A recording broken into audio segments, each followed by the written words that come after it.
மூட நம்பிக்கையை பொறுத்த வரைக்கும் இன்றைக்கு மக்கள் இசுமசி மக்களை எந்த அளவுக்கு நம்பிட்டு இருக்கிறாங்கன்னு சொன்னா, எந்த கடையை போனாலும் போத்தல், கடை வழியே போத்தல், வீடு வழியே போத்தல்.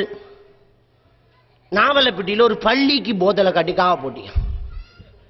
நாவலப்பட்டியில ஒரு பள்ளிக்கு போறேன், அந்த பள்ளியில இசிம் போத்தலுக்கு என்னன்னா பள்ளிக்கு காவலாம், அல்லாட பள்ளியையும் காவ காக்கா போத்தலை கட்டி. அப்ப ரசூலுல்லாஹ் சொன்னாங்க மன் தஅல்லக தமீமத்தன் ஃபக்கத் அஷ்ரகன்னு சொல்லி, எதை கட்டி தொங்க விட்டா அல்லாஹ் இணை வைத்துக் கொண்டான்னு சொன்னாங்க. யாரு தாயத்தை கட்டி தொங்க விடுறானோ, தமீமாவை கட்டி தொங்க விடுறான், இணை வச்சுட்டாங்க. இவன் என்ன சொல்லலாம் தெரியுமா, குர்ஆனை கட்டலாம். நான் கேட்கிறேன், குர்ஆனை கட்டிக்கு பாத்ரூம் போகலாமா? இல்ல மூடித்தானே இருக்கு, அப்போ ஒரு ஷூகேஷ் போட்டிக்க குர்ஆனை வச்சு பாத்ரூமுக்கு வைக்கலாமா? அப்ப பதில் வராது. குர்ஆனை கட்டி தொங்க விடுறதுக்கு அனுப்பப்படல, அதை படிச்சு ஓதி விளங்கி அமல் செய்தது தான் சஹாபாக்கள் வந்தாங்க, அதான் செஞ்சாங்க. ஒவ்வொரு குர்ஆன் வசனம் வந்தா அதை அமல் செய்யாம அடுத்த குர்ஆன் வசனம் போக மாட்டேன் வேண்டி இப்னு அப்பாஸ் ரலியல்லாஹு அறிவிக்காங்க. இங்க என்ன நடக்குது தெரியுமா, சூரத்துல் அஹ்ஸாப பச்சை பேனையால எழுதி டப்பாவில் அடைச்சு வச்சா கல்யாணமான பெண்களுக்கு மாப்பிள்ளை தேடி வரும், எழுதி கொடுத்தான். நானும் பாகிஸ்தான் மௌலாண்டாய்க்குள்ள எழுதி கொடுத்த ஒரு காலத்துல, அல்லாஹ் பாவத்தை மன்னிக்கணும்.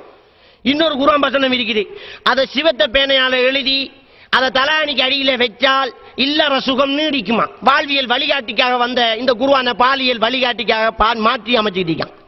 இந்த குர்ஆனை வச்சு இசிமசிமாக்கள் எழுதி அப்படியே பிரேம் பண்ணி சாம்பிராணி வச்ச கொளுத்தி வச்சிருக்கான். அப்ப அவருக்கு தொழுகை இல்ல, அவர்கிட்ட திக்ர் இல்ல, காலமான திக்ர் இல்ல.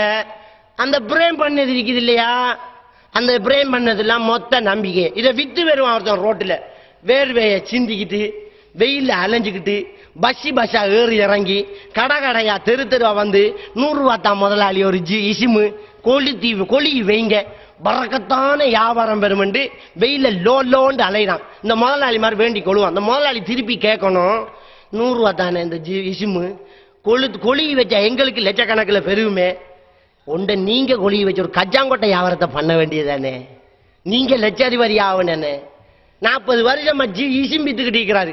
இன்னும் அந்த சோழியலும் அந்த பேக்கும் அந்த வேர்வையும் தான். அப்ப அவன் சிந்திக்கிறான் இல்ல, எந்த அளவுக்கு இந்த நிலை இருக்குதுன்னு பாருங்க. ஆக இந்த இசுமசுமாக்களால ஒன்றுமே ஆக போறல. ஒரே ஒரு இசு மட்டும் வேலை செய்யுது.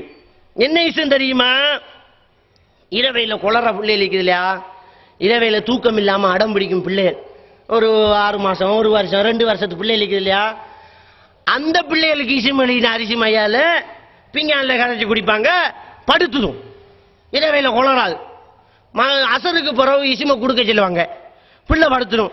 அடுத்த நாள் அசருக்கு பிறகுண்டாங்க 7 இசும் கொடுப்பான், அதோட சரி பிள்ளை இரவையில படுக்க தொடங்கிடும். இந்த இசுமை தவிர மற்ற இசும் எல்லாம் நம்பிக்கையில குணமடையுது. ஆனா இந்த இசுமோட ரகசியம் என்ன தெரியுமா, அரிசி எடுத்து வறுத்து கறியாகிற போது தண்ணியை ஊத்தி கடைஞ்சாது அரிசி மையி. ஆனா சின்ன பிள்ளைக்கு இசுமிழுகிற அரிசியை வறுக்கிற நேரம் ஒரு கட்டு கஞ்சாவை போட்டு வறுத்து அதை வேற டப்பாவில் எடுத்து வச்சு அதை தொட்டு எழுதி கொடுப்பான். பிள்ளை நிஷான்ல படுத்துக்கிட்டீக்கும், ஏமாத்திட்டீங்க. பிள்ளைய கொண்டாய் கொடுத்து கொஞ்சம் கஞ்சா கொடுங்க மௌலவி எங்க நம்ம வேற ஒன்றும் இல்லை, ஏமாத்திட்டீங்க. அப்ப நான் கேட்கிறேன், அரிசி மை ஒரு துணிக்கா? அந்த அரிசி மை எடுத்து என்னமாச்சும் அரப்பால எழுதி போட்டு கரைச்சா அதுல ஒரு கெமிக்கல் சேஞ்ச் ஏற்பட்டுருமா? எனக்கு ஹாஸ்பிட்டல் இழுத்து மூடு, முஸ்லீம்க ஒத்தரும் ஹாஸ்பிட்டல் போக தேவையில்லையே. அப்ப என்னத்துக்கு அறிவியல் உண்டு? அல்லாஹ் குர்ஆன்ல என்னத்துக்கு சிந்திச்சு பார் ஆராய்ச்சி செஞ்சு பார் யோசிச்சு பாரு.